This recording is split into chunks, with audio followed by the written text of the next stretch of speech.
If you've been cheated on, what was the best revenge you got without them ever finding out? We want to hear those stories that hurt, but hit back. The betrayal was revealed on our 10th anniversary, not with the sound of shouting or broken dishes, but with a deathly silence. My eyes fixated on a receipt that slipped from his jacket pocket.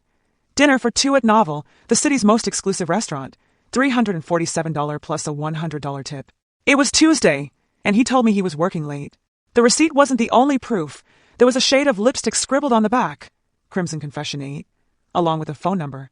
The reservation was under Mr. Evans and Guest, despite my last name being Chun.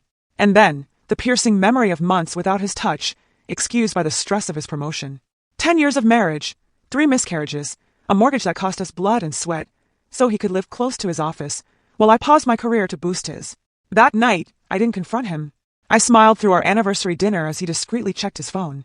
I wore the necklace he'd given me, a choice so fitting it could only have been suggested by his secretary, who, evidently, knew my tastes better than he did.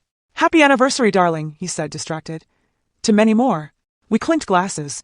"To getting exactly what we deserve," I replied, watching him over the rim. He didn't notice my smile didn't reach my eyes. The next morning, I opened an anonymous email account and contacted a digital security firm. Not the ones that protect, but the ones that invade.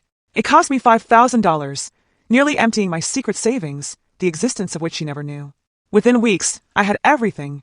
Her name, Vanessa Moore, 26 years old, 11 younger than me, a junior associate at his law firm. The affair had lasted 7 months.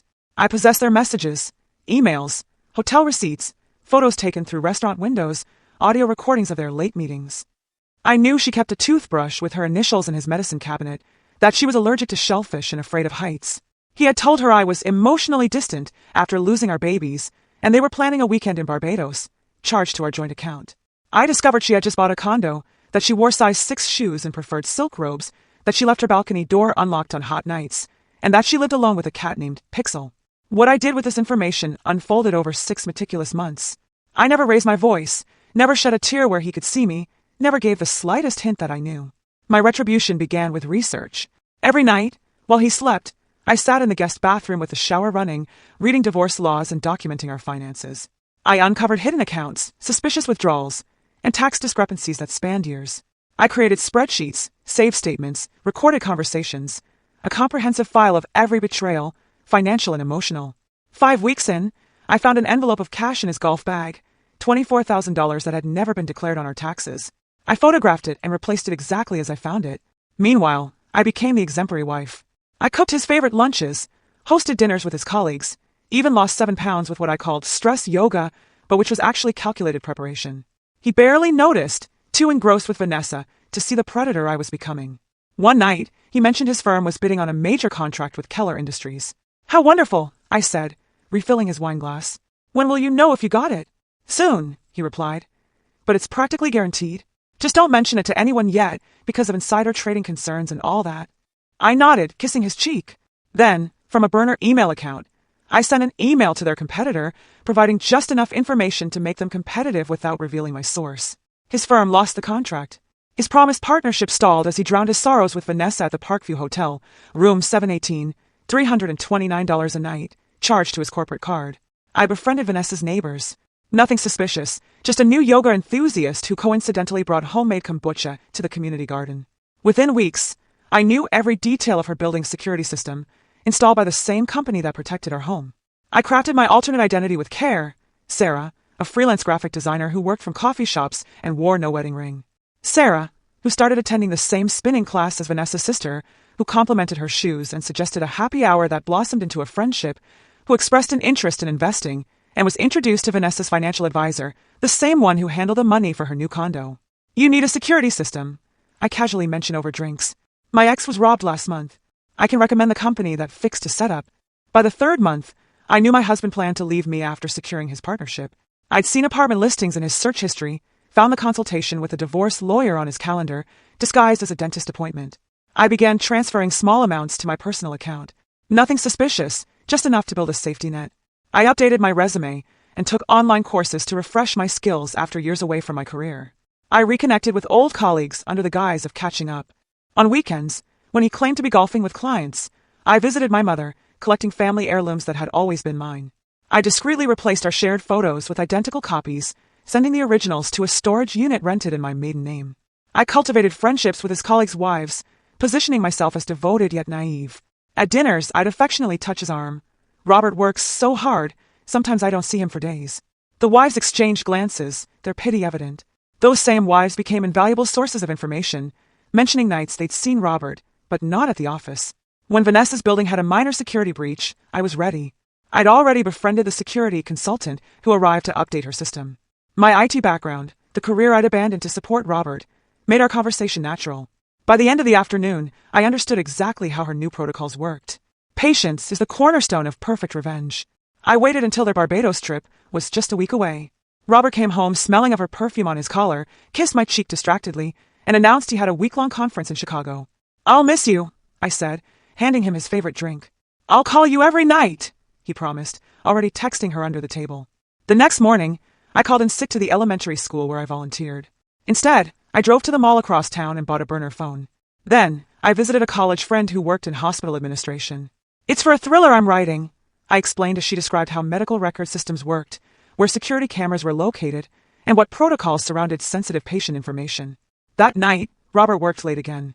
I used the time to email his firm's HR department from my burner account, expressing concerns about inappropriate relationships between partners and associates. I was careful, vague enough to raise eyebrows without singling anyone out specifically. The next day, I visited the pharmacy where Vanessa filled her prescriptions. I did nothing illegal, just stood in line behind her, noting her medication while pretending to check my phone. Later, I researched what those drugs were prescribed for: anxiolytics, contraceptives, and something for an autoimmune condition she had never mentioned to Robert, according to their messages. 3 days before their trip, I made my first truly active move. While Robert slept, I accessed his laptop using the password I'd seen him enter countless times. I forwarded compromising emails to my secure account and then booked a surprise couples therapy session for the exact time they planned to be at the airport. "We need this," I told him at breakfast. I felt disconnected. "I can't," he said immediately. "Work emergency that day." I let my eyes well with tears. "It took me months to get this appointment." He sighed dramatically. "Fine, I'll move some things." He canceled moments after I left for my volunteer shift. I saw the notification come to my phone and smiled. That afternoon, I put on a wig and glasses and went to the coffee shop below Vanessa's office. As expected, she was there, finalizing her trip preparations. I sat close enough to hear her order soy milk, double shot, light ice.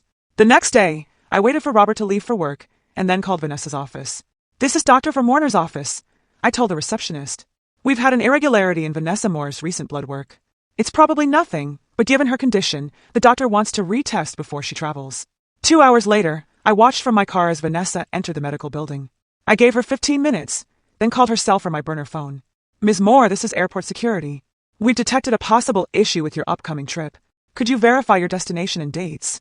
I listened as she confirmed everything: flight numbers, hotel, return date.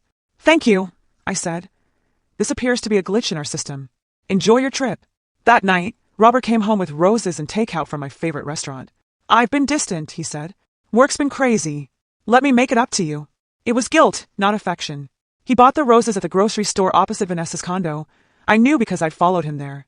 "I was thinking," I said, twirling pasta on my fork, "that we should update our wills. With all these school shootings in the news, I got worried about the future." He seemed startled. "Our wills are fine, but we made them before your promotion. Assets have changed." I sipped my wine. "Unless there's something you don't want me to know." He agreed too quickly, trying to change the subject. I let him, knowing I'd planted the seed. The day before their trip, I executed the first part of my final play. I emailed an anonymous tip to the hotel in Barbados, expressing concerns about a guest planning to smuggle something illegal. I included their reservation details and Robert's history of carrying large amounts of cash. Then, I forwarded evidence of his financial irregularities to the firm's senior partners from an email account that appeared to belong to a concerned client. At midnight, Robert's phone rang. He took the call in the bathroom, but I could hear the panic in his voice. When he emerged, his face was pale. "Work trouble?" I asked innocently. "Just a client matter," he lied. "Nothing major." I knew the partners had called an emergency meeting for first thing in the morning. His flight to Barbados was due to leave at 11 a.m. The timing was perfect. As he left for the office the next day, I kissed him goodbye as usual. "Don't forget we have dinner with the Millers tonight," I said. A dinner I'd actually never scheduled. "Right," he said distractedly. "See you then." He wouldn't make it to the airport. The partners would hold him all day discussing the financial irregularities that had mysteriously come to light.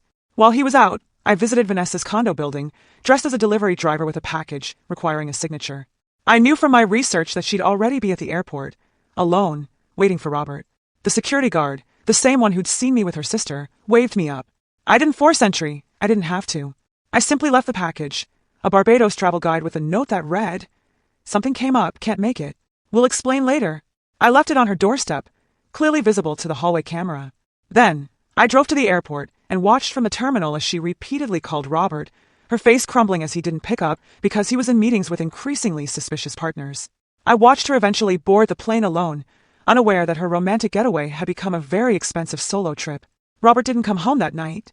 At 3 a.m., he called from a hotel near his office. "Emergency with the Keller situation," he slurred, clearly drunk. "Might have to fly to their HQ tomorrow." "Don't wait up." "Of course," I said. "I understand." While he was dealing with the professional implosion I had orchestrated, I was implementing the final phase of my plan. I emptied our joint accounts into a new one in my maiden name. I reported our savings bonds stolen and had them reissued to my private P.O. box. I transported the last of my personal treasures to my storage unit and visited a divorce lawyer, the most ruthless in the city, bringing my meticulously documented evidence of Robert's affair, his financial deceptions, and his tax fraud. "Mrs. Evans," she said after reviewing my files, "I've practiced family law for 27 years, and I've never seen someone come in so prepared." "I believe in being thorough," I replied. When Robert finally returned home 2 days later, he looked shattered. The partnership was on hold pending an investigation, his corporate credit cards had been suspended, and Vanessa had gone silent after discovering he'd ghosted her in a half-empty resort in Barbados. "We need to talk," he said heavily. I nodded, the perfect picture of a concerned wife. "What is it, darling?" "It's complicated," he rubbed his face. "Work stuff." "You can tell me anything," I said, touching his hand. "We're partners, remember?" The irony was so thick it could be cut with a knife. He concocted a story about corporate restructuring and temporary financial restraints, asked if I'd mind if we economized for a while. I agreed immediately, presenting myself as the devoted wife, ready to sacrifice. That night, as he slept the exhausted sleep of a man whose life was crumbling, I sent one last email to Vanessa from his long-accessed account. "I can't do this anymore. My wife's pregnant." "I'm sorry." I wasn't pregnant, of course, but the doubt would linger in Vanessa's mind, especially after I started wearing loose clothing and refusing alcohol at company functions, just enough to fuel a rumor that would eventually reach her.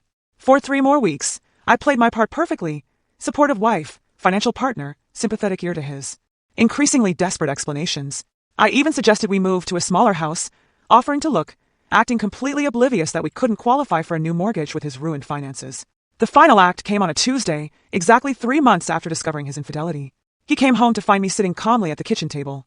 In front of me were printouts, the hotel receipts, the text messages, the photos of him with Vanessa. "What is this?" he asked, though he knew exactly what it was. "Sit down, Robert," I said softly. His face went through a series of emotions. Shock, fear, anger, calculation. I could see him formulating denials, excuses, counteraccusations. Before he could speak, I placed another stack of papers next to the first. His hidden accounts, the tax discrepancies, proof of client fund embezzlement, the financial crimes that were far more serious than his affair. "You should know," I said as his face went white, "that copies of this are with my lawyer. And this," I slid the third stack forward, "our divorce papers." "You can't," he began. "I already have." I cut him off. "Your partners have received anonymous evidence of your financial irregularities, the IRS has received an anonymous tip about your undeclared income, and Vanessa thinks you abandoned her because I'm expecting your child." He stared at me, finally comprehending. "You did this," he whispered. "All of it." I smiled for the first time in months, a genuine smile that reached my eyes. "This house is paid off in my name," I continued. "The investments are secured in accounts you can't access. Your career is over, Robert. Your girlfriend thinks you're a liar, and your options are these." I slid the divorce papers closer. "Sign this now, agreeing to my terms, which are quite reasonable given what I know, or tomorrow the district attorney will receive evidence of your crimes." "You vindictive expletive," he hissed. "You've been planning this for months." "No," I corrected him. "I've been executing this for months. I planned it in one night while you slept beside me after expletive her." He lunged, but I was prepared. The recording device was already running. "That's assault, to add to the infidelity and financial crimes," I said calmly. "Not your best move." In the end, he signed. What other choice did he have? The terms were brutally simple. The house and 70% of our assets remained with me. He kept his car, his personal possessions, and enough money to start over in a less expensive place. Most importantly, he signed a confidentiality agreement prohibiting him from discussing our marriage or divorce. "You won't get away with this," he said as he signed the last page. "I already have," I replied. "In fact, no one will ever know what happened, except for you and me. To everyone else, we simply grew apart. I'll speak well of you in public, expressed sadness at our separation, perhaps even shed a tear at dinner parties. He looked at me with hatred and something else, a nascent respect. The perfect crime, he said bitterly. Not a crime at all, I corrected him. Just justice. 3 days later, he moved out. The firm's investigation continued, but without sufficient evidence for criminal charges. His reputation, however, was destroyed. No law firm in the city would touch him. Vanessa had already started dating a surgeon she met in Barbados. As for me, I returned to my career, sold the house for a comfortable profit, and moved into a lakeside cabin I'd secretly bought months earlier. I volunteered at a women's shelter, teaching classes on financial independence. I traveled. I thrived. Sometimes, at night, I think about what I did and feel a moment of remorse. Not for him, but for the woman I had to become to outlast him. Then, I remember how he described me to Vanessa in those messages, emotionally broken after losing our babies, a convenient homemaker, a stepping stone to something better. And I sleep perfectly well. 2 years later, I received a text message from an unknown number. I know what you did. I stared at the message, my heart pounding. Had I overlooked something? Had I left behind evidence? Was Robert finally making good on his threat? Then a second message appeared. It's Vanessa. Can we meet? She was waiting for me at a downtown coffee shop, looking older than she was. Her promising legal career had stalled after the scandal. New firms asked too many questions about her abrupt departure from Robert's firm. How did you know? I asked after we'd settled in with our drinks. I didn't know, not really, she admitted. But things didn't add up. The timing was too perfect. The professional implosion, the financial disasters, the pregnancy that never seemed to materialize. It felt orchestrated. I said nothing, neither confirming nor denying. He didn't just cheat on you, she continued. He cheated on me too. There were others. This surprised me. My investigation hadn't revealed additional affairs. After you, he moved to Cincinnati, Vanessa said. He got a new job, a new girlfriend, but old habits die hard. He embezzled from them too. He got caught. Now he's facing charges. She sipped her coffee, asking why I had contacted her. I'm not here to apologize, she said, reading my expression. What we did to you was unforgivable. I'm here because... She hesitated, then pushed a folder across the table. Inside was a business proposal, a consulting firm specializing in helping women navigate financial separation from abusive partners. All legal, all ethical, but using the same investigative techniques I had employed against Robert. Your skill set is unique, she said, and there are so many women who need what you know. I studied her face, looking for traps, hidden motives. Why should I trust you? I finally asked. You shouldn't, she replied immediately. Trust the business plan, the market research, the financial projections. I've spent a year developing this while working in a shelter. The need is real, and your role would be legal consultation. Many of these women need lawyers who understand financial abuse, who won't judge them for staying too long or for fighting back. I closed the folder. I'll think about it. As I stood to leave, she caught my arm. He told me you were cold, she said softly, incapable of passion. But it takes a burning passion for justice to do what you did. He underestimated you. I don't want to make that mistake as a potential business partner. 6 months later, Phoenix Consulting opened its doors. Our motto, printed in small type on discreet business cards, rising from the ashes of what tried to destroy you. We never advertised our services. We didn't need to. Women found us through word-of-mouth networks, through shelter referrals, through the silent solidarity of survivors. To the public, we were just another financial consulting firm. To our clients, we were salvation. And on my private office wall, visible only to me, hangs a small, framed receipt from Novel Restaurant. A reminder that the best revenge isn't just about getting even, it's about becoming unstoppable. The firm grew rapidly. In 2 years, we had offices in 3 cities, all of them places with concentrations of wealth and, consequently, concentrations of privileged men who discarded their wives like smartphones ready for an upgrade. Our services weren't cheap, but we operated on a sliding scale. Wealthy clients subsidized those with fewer resources. We took on pro bono cases when we identified women in particularly dangerous situations. What we did existed in a gray area. It wasn't exactly legal investigation, nor therapy, nor financial advising. We were careful to maintain appropriate licenses and certifications, to defensively document everything, to always stay on the right side of the law. Our staff expanded to include forensic accountants, private investigators, cybersecurity experts, and therapists specializing in trauma recovery. Many had their own stories of betrayal. All were committed to our mission. We helped women recover assets hidden in offshore accounts, documented patterns of emotional and financial abuse that strengthened custody cases, taught clients how to protect themselves digitally, how to recognize gaslighting, how to rebuild their financial independence. I rarely worked directly with clients. My face was too valuable to remain anonymous. Instead, I managed operations, directed investigations, and trained new staff in what I called ethical infiltration. We didn't offer revenge, we offered restoration. The opportunity to reclaim what had been stolen from them: dignity, security, identity. Vanessa handled the legal strategy, building a network of attorneys nationwide who understood our approach. Our relationship remained professional, with layers of mutual respect and the silent acknowledgement of our complicated history. Then, Robert reappeared. The news came through our monitoring system. which tracks certain names in legal databases. He had served his 18 months for financial fraud and was working for a small firm in Phoenix, ironically near our newest office. I dismissed it as irrelevant until a new client came in. Patricia Weber, 41, married to Jonathan Weber for 12 years, children aged 10 and 8. She suspected her husband was having an affair with a colleague.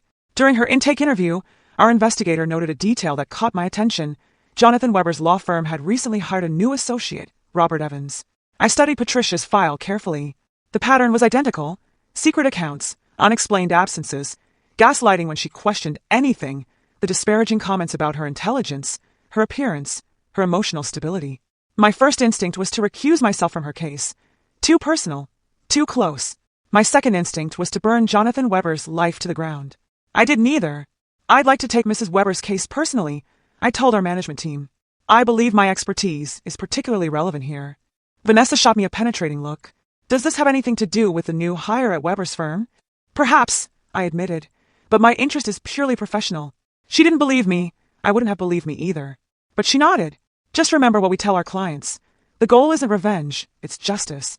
I met with Patricia the next day. She was a younger version of who I had been. Educated, successful, exhausted from trying to hold everything together while her husband systematically dismantled her self-esteem. I feel crazy, she said, twisting her wedding ring. Some days I convince myself I'm imagining things. You're not crazy, I assured her, and you're not alone. I didn't tell her about Robert, not yet. Instead, I explained our approach, the documentation, the financial tracking, the strategic planning for whatever outcome she desired. I don't know what I want, she admitted. Part of me still loves him. Is that pathetic? It's human, I said, and it's your choice. We're not here to tell you to leave. We're here to give you options. She decided to start with surveillance. She wanted concrete proof before making any decisions. We assigned our best investigator. Within 2 weeks, we had it.